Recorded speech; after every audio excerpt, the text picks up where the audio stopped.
புராணங்களிலே கேள்விப்பட்டிருப்பீர்கள், கடவுள்களை பற்றி கேள்விப்பட்டிருப்பீர்கள். விநாயகமூர்த்தி சுண்டலியின் மீது சவாரி செய்கிறான். அவருடைய தம்பி முருகன் மயில் வாகனத்திலே சவாரி செய்கிறான். சிவபெருமான் இந்த தில்லை நடராஜன் இருக்கிறானே சிவபெருமான், அவன் சிவன் காளையின் மீது சவாரி செய்கிறான். யமதர்மராஜன் எருமைக்கிடா மீது சவாரி செய்கிறான். கண்ணபிரான் கருடன் மீது சவாரி செய்கிறான்.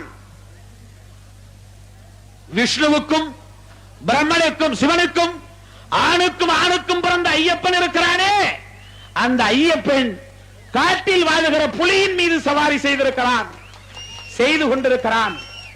காளியம்மா இருக்கிறாளே, நம்முடைய தாய் காளியம்மாள், அந்த காளி சிங்கத்தின் மீது சவாரி செய்திருக்கிறாள். நான் கேட்கிறேன், எந்த கடவுளாவது சிறுத்தையின் மீது சவாரி செய்கிறானா? எந்த கடவுளாவது சிறுத்தையின் மீது சவாரி செய்தது போல் படம் பார்த்திருக்கிறீர்களா? கதை கேட்டிருக்கிறீர்களா?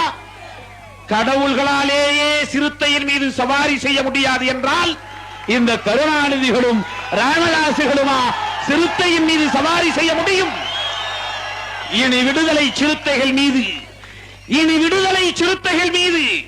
இனி சேரி மக்களின் மீது எந்த கொம்பனாலும் சவாரி செய்ய முடியாது. அதை அனுமதிக்க மாட்டோம். விடுதலை சிறுத்தைகள் ஒரு திரட்டப்பட்ட அரசியல் சக்தி என்பதை நாம் நிலைநாட்டியாக வேண்டும். அதற்கு நீங்கள் களப்பணியாற்ற வேண்டும். கட்டுப்பாடாய் அணிவகுப்போம், கட்டுக்கோப்பாய் பணிமுடிப்போம்.